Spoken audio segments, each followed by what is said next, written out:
Onde antes havia silêncio, agora há a missa. Existem países que se tornaram católicos do zero à maioria em uma única geração. Lugares onde o nome de Cristo era outrora desconhecido, onde nenhum sino de igreja jamais tocou, onde não havia Eucaristia, nem sacerdote, nem batismo, nada. Mas hoje, nessas mesmas terras, a fé católica não está apenas presente, ela é o coração pulsante da nação. Não por conquista, mas por testemunho. Não através do poder, mas da perseverança. E se eu lhe dissesse que, nos últimos 100 anos, 5 países espalhados por continentes passaram de quase nenhum católico para se tornarem nações católicas majoritárias, seus caminhos foram manchados por guerras, dificuldades e silêncio. Mas, com o tempo, cada um se tornou um lugar onde a cruz foi erguida com orgulho. Agora eles cantam com corais, erguem catedrais e enviam missionários de sua própria terra. Então, se você está pronto para descobrir o que a fé pode fazer, inscreva-se e caminhe conosco por este caminho. Número 1. Timor-Leste. Uma igreja construída em sangue e esperança. Nossa primeira história começa em uma ilha que poucos conseguem encontrar no mapa, mas cujo testemunho fala mais alto do que exércitos. Esta é a conversão católica de Timor-Leste. Durante séculos, as montanhas e vales de Timor-Leste ecoaram com cânticos a espíritos ancestrais. Seu povo praticava o animismo, honrando a terra, a água e os mortos. Missionários portugueses chegaram no século XVI, levando o evangelho a esta ilha do Sudeste Asiático. Mas, por gerações, o cristianismo permaneceu marginal. Mesmo no início da década de 1970, menos de 20% dos timorenses se identificavam como católicos. A fé aqui não foi imposta, ela permaneceu silenciosa, lado a lado com os rituais antigos. Mas tudo mudou em 1975. Após declarar brevemente a independência de Portugal, Timor-Leste foi invadido pela Indonésia em uma campanha que traria quase 25 anos de ocupação militar, fome e violência sistemática. Durante esses anos, mais de 200 mil pessoas, aproximadamente 1/3 da população, pereceram. Foi uma crucificação de um povo. E nessa crucificação, a igreja se tornou algo que ninguém esperava. Não apenas uma fonte de fé, mas um escudo de esperança e uma bandeira de resistência. Em um tempo em que nenhum governo ousava falar a verdade, o bispo Carlos Ximenes Belo se levantou no púlpito e bradou contra as atrocidades. Suas homilias eram gravadas em segredo e passadas de vila em vila como cartas do céu. Uma homilia ecoou o Salmo 9. O Senhor é refúgio para os oprimidos, uma fortaleza em tempos de angústia. Em uma terra onde as armas reinavam, a palavra de Deus se tornou a única espada que podiam empunhar. As igrejas ofereciam abrigo quando as casas eram destruídas. Sacerdotes arriscavam suas vidas para documentar abusos dos direitos humanos. Irmãs religiosas contrabandeavam alimentos e medicamentos para os doentes quando regiões inteiras estavam bloqueadas. Durante um dos massacres mais sombrios, o massacre de Santa Cruz em 1991, centenas de timorenses desarmados foram mortos em um cemitério enquanto participavam de uma manifestação pacífica. Entre os poucos testemunhas que permaneceram para testemunhar, estavam os próprios membros da igreja, aqueles que se recusaram a abandonar os moribundos. Ao longo desses anos, o Cristo crucificado não era uma imagem estrangeira, era um espelho. Suas mãos perfuradas se pareciam com as mãos dos pais timorenses amarrados por soldados. Sua coroa de espinhos combinava com a dor gravada nos rostos das mães timorenses. E seu silêncio, pendurado na cruz, era o silêncio de um povo esperando pela libertação. Então, em 1999, após um referendo apoiado pela ONU que levou a um apoio esmagador pela independência, milícias pró-Indonésia desencadearam mais uma onda de destruição. Mais uma vez, a igreja se manteve firme. Seu clero oferecia missa à luz de velas em meio às ruínas, lendo das Lamentações. Meus olhos falham de tanto chorar, estou em tormento interior. Contudo, isso eu trago à mente e, portanto, tenho esperança. Por causa do grande amor do Senhor, não somos consumidos. Em 2002, quando Timor-Leste se tornou oficialmente uma nação soberana, O catolicismo não era mais uma religião importada, ele se tornara a espinha dorsal do povo. A igreja havia falado quando outros estavam em silêncio.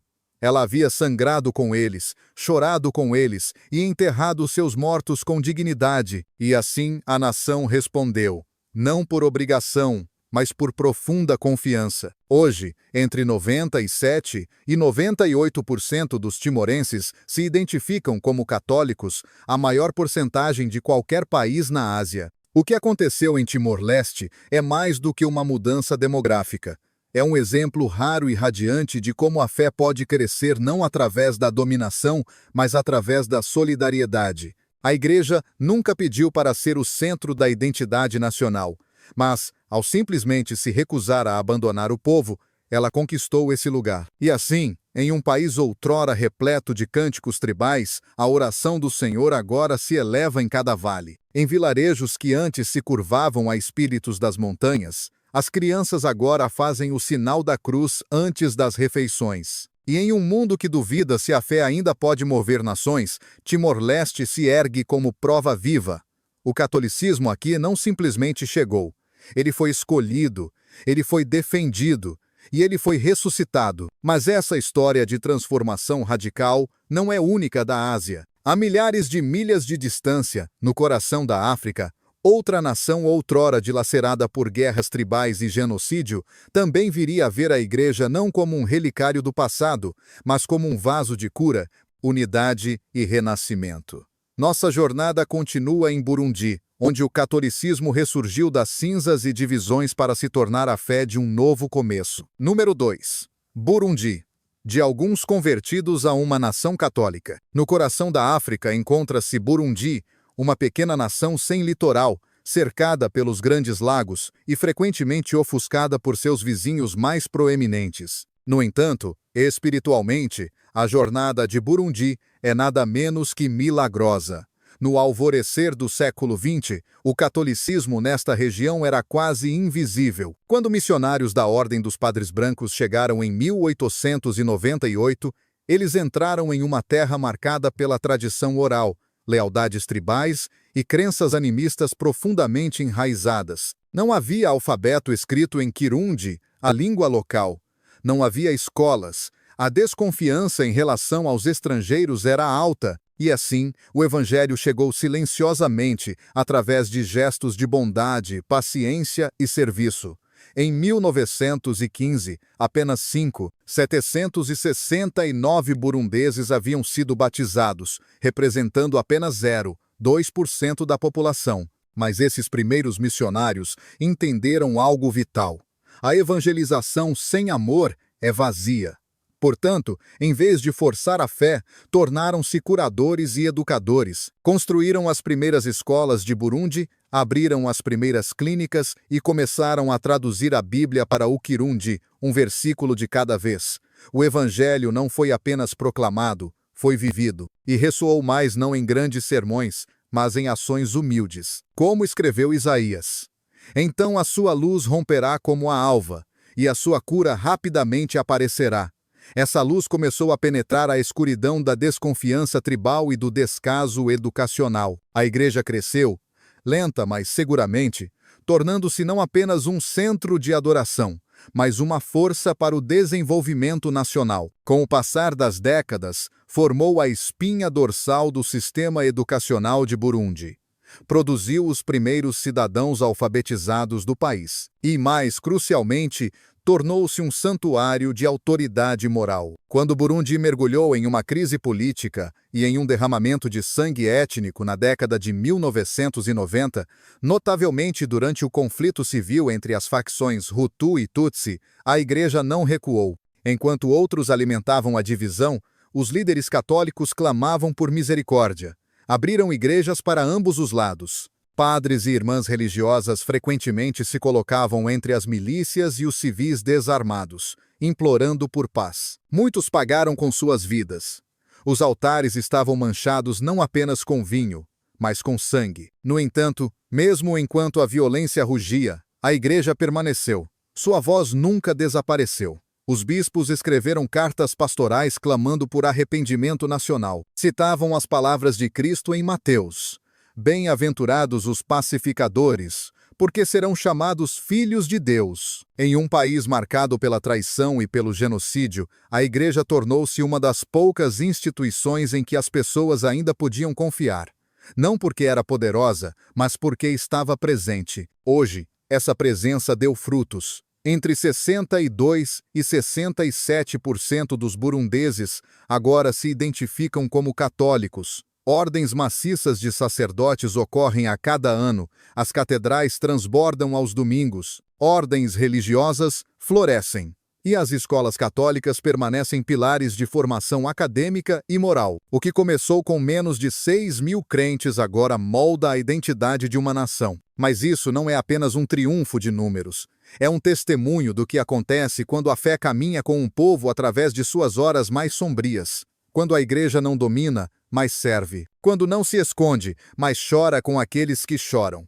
Em Burundi, o catolicismo não é um produto importado. É uma resposta nativa ao sofrimento, um testemunho vivo de reconciliação. A Igreja não apagou as feridas do passado, ajudou o país a carregá-las. Mas se Burundi nos ensina sobre a cura após a guerra, nosso próximo destino conta outra história. Uma de redescoberta. Um país africano onde o catolicismo foi uma vez perseguido sob o comunismo, mas onde a fé retornou não através da conquista, mas através da resiliência silenciosa. Nossa jornada continua em Ruanda. Número 3. Ruanda.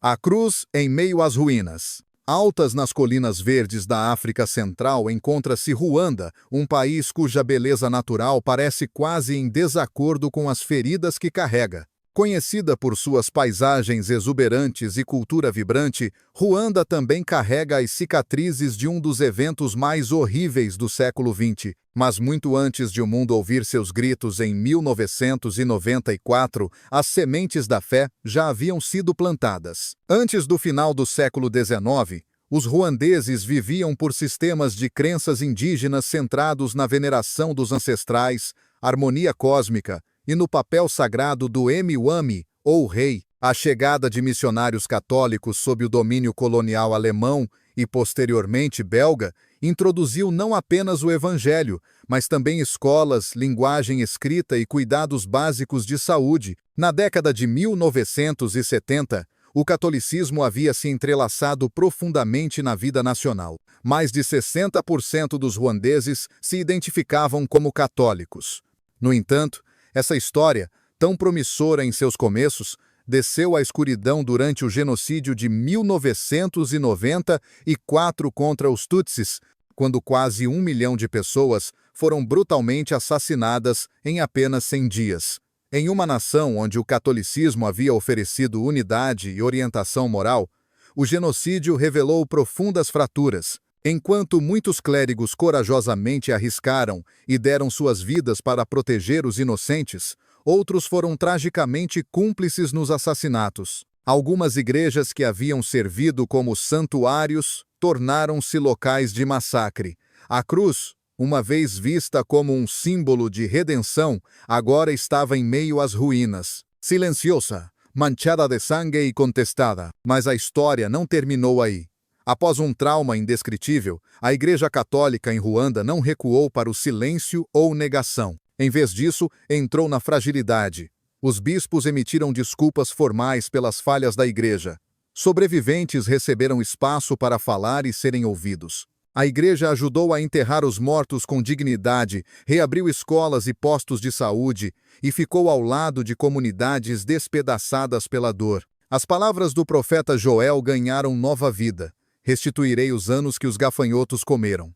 E lentamente, em meio a lágrimas e silêncio, a Igreja Católica de Ruanda começou a reconstruir, não apenas estruturas, mas confiança. Hoje, o número de católicos em Ruanda é estimado entre 43% e 57%, dependendo da fonte. Mas a verdade da renovação católica em Ruanda não pode ser capturada apenas por estatísticas. Uma nova geração nascida após o genocídio está surgindo, moldada não pela divisão tribal, mas por um anseio por algo maior. Esses jovens ruandeses estão reclamando sua fé não como uma herança cultural, mas como uma convicção pessoal. Movimentos leigos estão florescendo.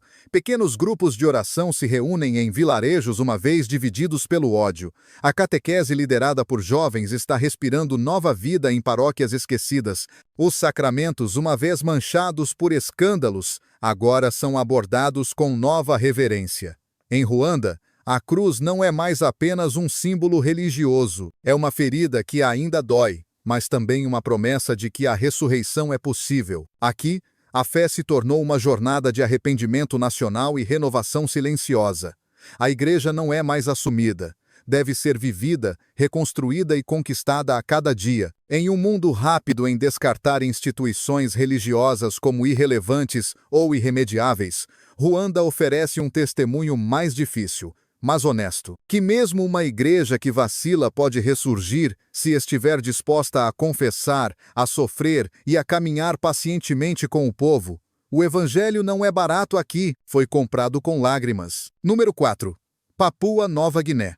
Quando a floresta ouviu o evangelho. Profundamente nas Emerald Rainforests da Papua Nova Guiné, onde a névoa se entrelaça através das copas das árvores e os rios esculpem caminhos mais antigos do que a história registrada, um milagre silencioso se desenrolou. Esta nação insular, lar de mais de 800 litroínguas distintas e algumas das comunidades culturalmente mais diversas da Terra, não conhecia o cristianismo antes do século XIX. A vida girava em torno da adoração ancestral, espíritos da natureza e rituais sagrados envolvendo máscaras, fogo e danças intrincadas transmitidas pela tradição oral. Cada vale tinha sua própria cosmologia, cada vila seus próprios deuses. Mas então, começando no final dos anos 1800, algo extraordinário aconteceu. Missionários católicos, muitos da Europa e da Austrália, embarcaram em jornadas perigosas e inexploradas através da densa selva, cruzando rios infestados de crocodilos e subindo montanhas traiçoeiras. Eles não trouxeram armas, nem autoridade política, apenas o evangelho, bandagens e cadernos. Aprenderam os dialetos tribais à luz de velas, muitas vezes dormindo no chão de cabanas cobertas de palha. Trouxeram medicina para os doentes, alfabetização para os não letrados e dignidade para os negligenciados. E em troca, as tribos observaram, não apenas os sermões, mas a maneira como esses estranhos visitantes serviram sem exigir, curaram sem conquistar e amaram sem condições. Como São Paulo escreveu, tornei-me tudo para todos, para que por todos os meios possíveis eu possa salvar alguns. Aqui, o evangelho não foi pregado de um púlpito, foi vivido face a face, ao redor de círculos de fogo e caminhos da floresta. A conversão na Papua Nova Guiné não veio em uma onda, veio em um ritmo. Um chefe se converteria após ver seu filho curado. Um ancião de clã perguntaria sobre o homem crucificado da Bíblia. As crianças aprenderam o sinal da cruz ao lado de seu alfabeto. E à medida que os anos passavam, a paisagem da fé se transformava. Hoje, mais de 95% dos papuanos se identificam como cristãos e aproximadamente 26 a 32% são católicos, tornando esta uma das populações católicas mais vibrantes de todo o Pacífico. Mas isso não é um eco da Europa. A igreja na Papua Nova Guiné é inconfundivelmente melanesiana. A missa é celebrada em cabanas trançadas, com corais ecoando em harmonia polifônica e dançarinos movendo-se em ritmo sagrado. As escrituras são cantadas em voz alta antes de serem lidas. E os catequistas, muitas vezes anciãos da vila, são respeitados como guardiões da sabedoria. Obras de arte locais, motivos e instrumentos musicais são incorporados à liturgia. Não é uma igreja imposta à cultura, mas uma entrelaçada nela como o tecido de casca envolto na palavra. O que torna esta história poderosa não são apenas os números, mas a maneira como o evangelho se enraizou. Não destruiu tradições antigas. Cumpriu-as, não exigiu que as tribos abandonassem sua identidade. Ofereceu uma identidade mais profunda, uma que via o rosto de Cristo mesmo nas florestas. Em um mundo moderno onde a evangelização é frequentemente vista com ceticismo, a Papua Nova Guiné nos lembra silenciosamente que o evangelho, quando carregado com humildade e paciência, não apaga culturas, transfigura-as e, assim, Em uma terra onde as árvores uma vez ecoaram com cantos ancestrais, os nomes de Jesus e Maria agora se elevam em línguas nativas. Em comunidades onde os espíritos uma vez governaram com medo, a Eucaristia é compartilhada sob telhados de palmeiras com alegria, e a cruz, antes desconhecida, agora se ergue não como uma intrusão estrangeira, mas como uma presença familiar e viva, gravada no batimento cardíaco da floresta. No entanto, ao deixarmos as ilhas do Pacífico, nossa jornada toma um rumo surpreendente, em direção a uma das sociedades mais modernas e de alta tecnologia do mundo, Coreia do Sul. Aqui, em uma terra uma vez moldada pela tradição confucionista e pela guerra, o catolicismo surgiu das margens para se tornar uma das forças espirituais de crescimento mais rápido na nação. Número 5. Coreia do Sul. Um fogo acendido por livros e sangue. Nosso destino final é a Coreia do Sul, uma nação hoje renomada por sua tecnologia de ponta, cultura pop global e dinamismo econômico. No entanto, sob a superfície das luzes de neon e maravilhas digitais, existe um despertar espiritual notável e muitas vezes negligenciado. Ao contrário da maioria das nações onde o catolicismo entrou por força colonial ou iniciativa missionária, a história católica da Coreia começou sem sacerdote ou púlpito, mas com livros. No final dos anos 1700, um grupo de estudiosos coreanos, imersos na filosofia confucionista, encontrou textos cristãos importados da China. Esses escritos, sobre a dignidade da pessoa humana, o amor de Cristo e a salvação eterna, os cativaram. Sem clérigos, sem instrução formal e sem sacramentos, esses estudiosos fizeram o impensável. Batizaram-se uns aos outros, formaram grupos de oração e começaram a viver como uma igreja em segredo. Esta igreja subterrânea cresceu em segredo por anos. Quando o primeiro missionário francês, o P. James Joe Emo, finalmente se infiltrou na Coreia em 1794, ficou surpreso ao encontrar uma comunidade católica totalmente funcional, liderada por leigos, aguardando-o, faminta pela Eucaristia, que nunca havia recebido. Mas tal igreja não poderia permanecer oculta para sempre. A perseguição atingiu com força brutal. Ao longo do século XIX, mais de 10.000 católicos coreanos foram martirizados por sua fé. Alguns foram crucificados, outros foram decapitados, queimados ou forçados a assistir à execução de suas famílias antes de enfrentar a morte. As ruas de Seul, agora pavimentadas com comércio, uma vez correram vermelhas com o sangue dos crentes. E ainda assim, como Tertuliano uma vez escreveu, o sangue dos mártires é a semente da igreja. Aquela semente não morreu, ela cresceu. Hoje, mais de 11% dos sul-coreanos são católicos, tornando-se uma das populações católicas mais robustas da Ásia Oriental. E mais do que números, a vitalidade da igreja coreana é impressionante.